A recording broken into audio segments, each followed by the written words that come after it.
Guys, eto nga yung sinasabi natin na walang magiging pension kung walang contribution.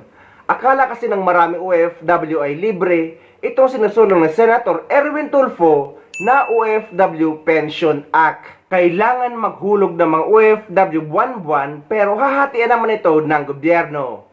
Para pagretiro ng mga OFW ay magkakaroon sila ng pension. You will be submitting 10 bills on your first day, and one of your campaign promises that if you are able to fulfill could actually be a landmark law. This would make a difference. You are actually pushing to institutionalize a pension system for OFWs, right? Exactly. Ama kayo doon. Kasi OFW yan ng 10 taon, 20 taon, totoo yan. That you said would be separate from the SSS. So Right. yung OFWs may sarili siyang pension fund. How would you do it? Because pag ganon, there has to be a system involved na yung OFW maghuhulog buwan-buwan.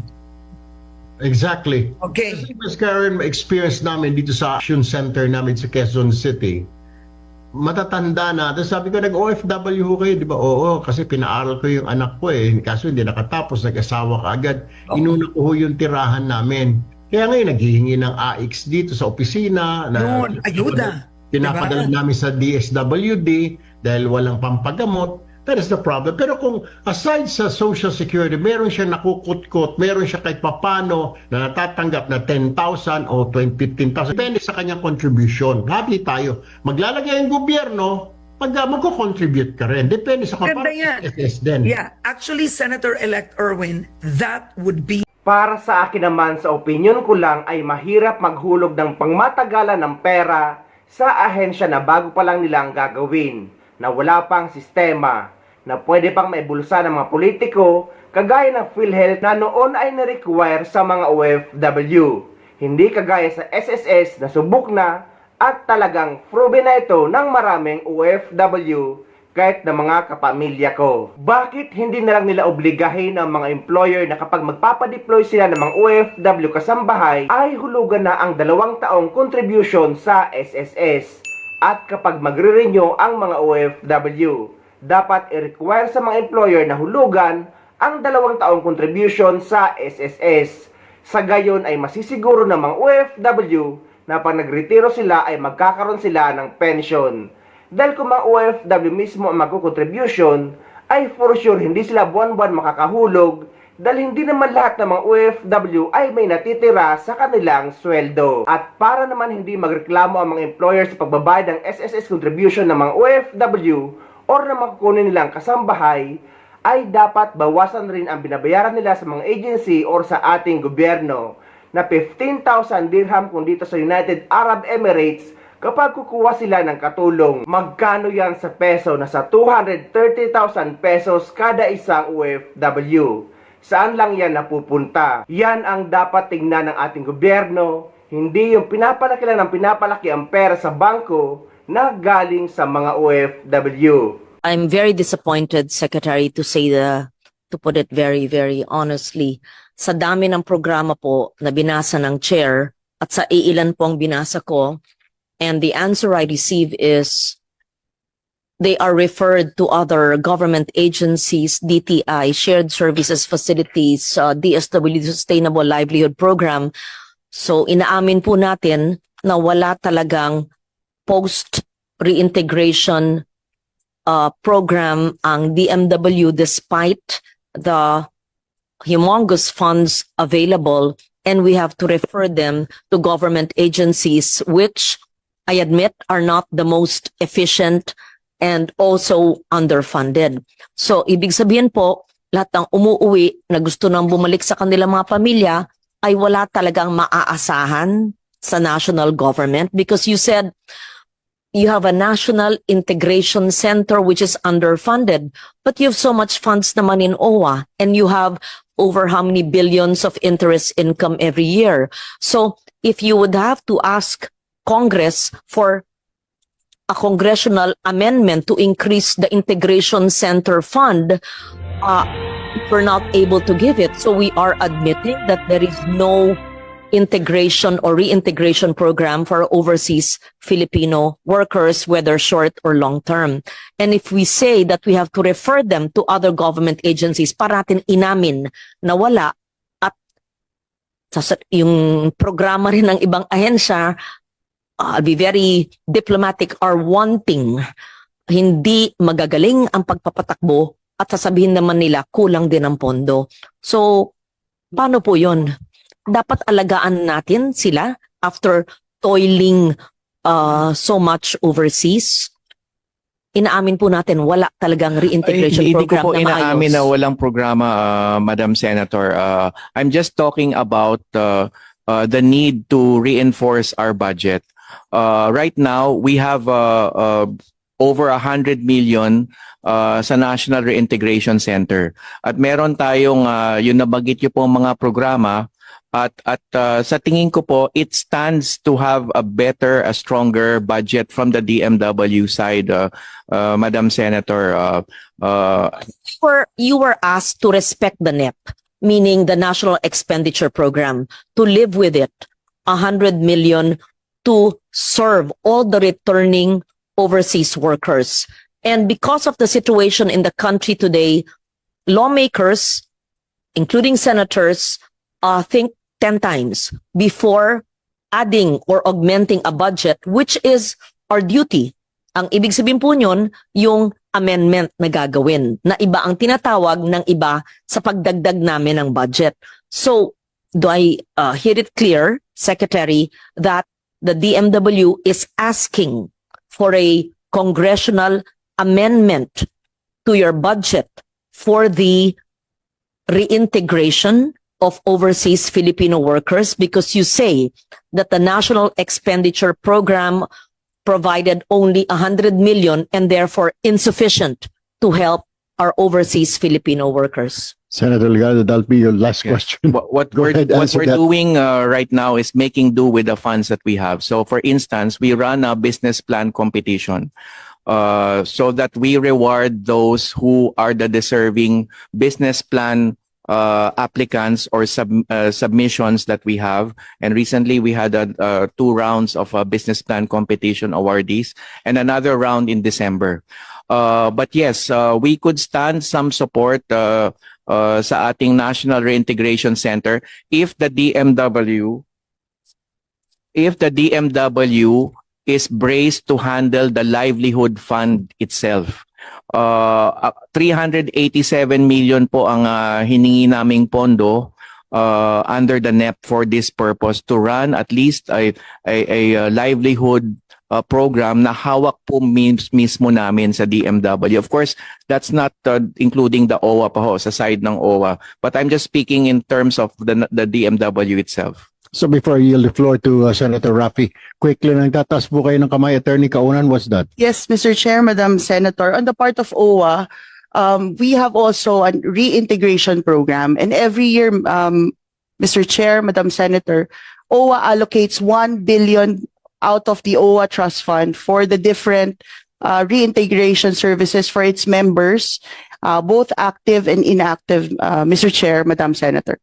We can provide the committee with Yun ang gusto namin malaman, because the question earlier, Mr. Chair, if I may, was magkano, di ba, 20.8, ano yung interest income and where do you use the interest income? Now you're saying that part of the interest income, 1 billion, is used for reintegration programs of overseas Filipino workers to augment the 100 million only of the DMW. So we'd like to know what kind of reintegration programs, and do you have a monitoring system for this? Hindi lang kung sino ang malakas, kung sino ang kilala, kung sino talaga ang nangangailangan. And how do you roll it out nationwide, assuming they don't know where to go? And do you utilize the National Integration Center of DMW, or do you have your own network for this? Mr. Chair, Madam Senator, we can provide the committee with the full details, but just to give an overview, yes, we work with our mother department, the DMW. The NRCO used to be part of the OWA, now transferred to the Department of Migrant Workers. And we have programs, different programs such as the livelihood support for the domestic workers. We have the Balik Pinas, Balik Hanap Buhay programs that have benefited over 40,000 of our reintegrated, repatriated workers. We also have, Mr. Chair, Madam Senator, 17 regional offices. And in these 17 regional offices, we also have reintegration officers. So there are, we assure na wala pong favoritism. Meron po tayong guidelines sa pagbibigay po nitong iba't ibang mga reintegration programs, and we would provide the committee and the good senator the details as well as the beneficiaries and the processes that are involved when it comes to giving out all these reintegration programs. All right. Thank you, Attorney Kaunan. Quickly lang po before I turn the floor to Senator Raffy. Kung pare-pareho pong may reintegration, meron po kayo, meron po si OWA, hindi po ba ito redundant o doble-doble na lang? Or kulang talaga? Kasi 219,000 sabi niyo beneficiary ng reintegration program for OWA. Tapos ilan pong OFW member ang bumabalik sa Pilipinas? Quickly lang po. Opo. Yun pong National Reintegration Center is the policy making and the program development arm of our reintegration program.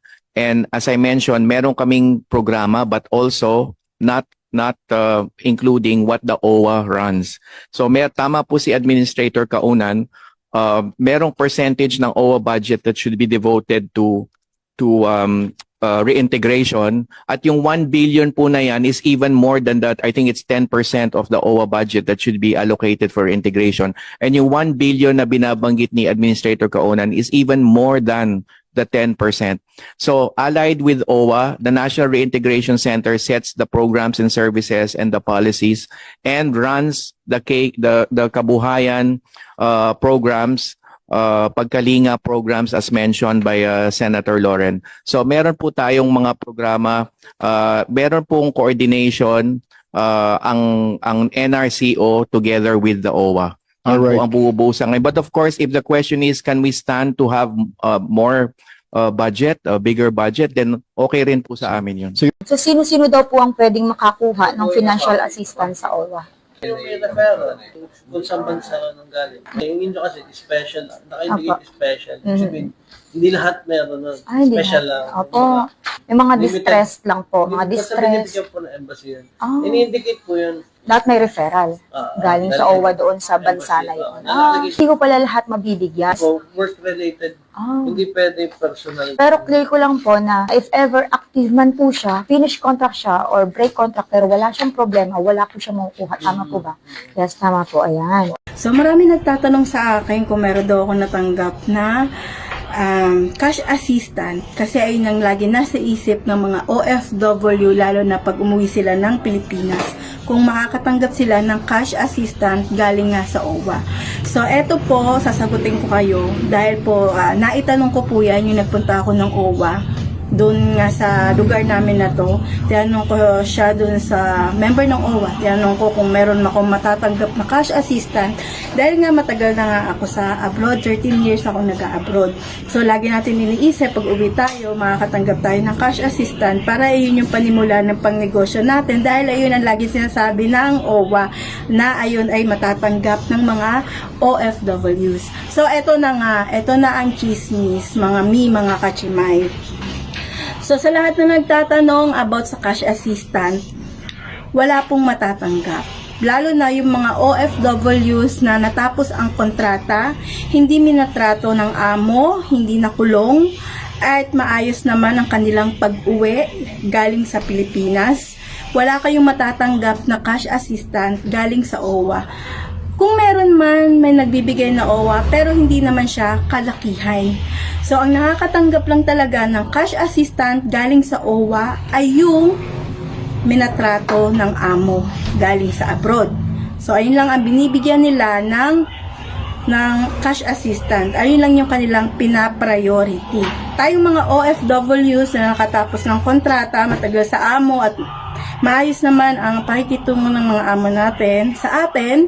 Pag uwi tayo ng Pilipinas, ang ma-assure lang na matatanggap natin sa kanila, na huwag naman sanang mangyari, pero kung mangyari man na magkaroon ng sakit ang OFWs, magkaroon ng karamdaman at kailangan ng medical assistant, ayun ang matatanggap natin sa OWA. Makakahingi tayo ng tulong sa kanila sa medical assistant. Pero sa cash assistant, na sinasabi na 20,000 daw ang matatanggap ng mga OFWs, wala po silang matatanggap na 21,000. So, pinapasalamat ko na rin kahit hindi kalakihan yung natanggap ko, yung nagpunta ko ng OWA. At least biyaya yun galing sa OWA. So, nakatanggap ako ng bigas, ng delata, ayun nga, Colgate toothpaste. So, pinapasalamat ko na rin yun kasi hindi mo naman mapupulot ang halaga nun pag ikaw, diba? Hindi mo naman mapupulot yun eh. Kahit pa paano, diba? Pera din ang binili doon. So, ayun, pinasasalamat ko na rin yun kahit ganun lang yung na-receive ko sa OWA. Nagpapasalamat na rin ako.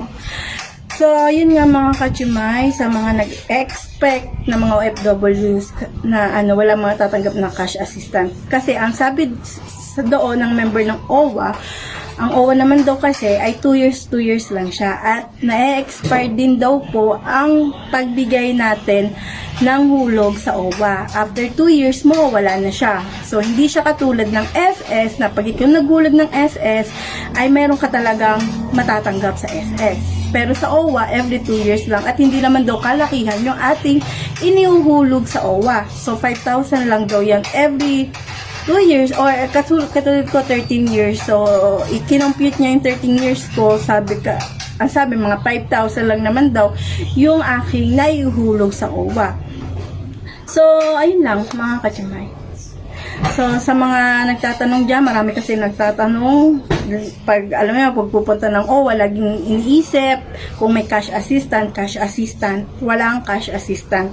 Meron nagbibigay na noon daw may nagbigay na cash assistant galing sa OWA, tagwa 1,000 yung binigay. Pero yung nagpunta ako, pagkain lang yung ibinigay, bigas, tsaka delata.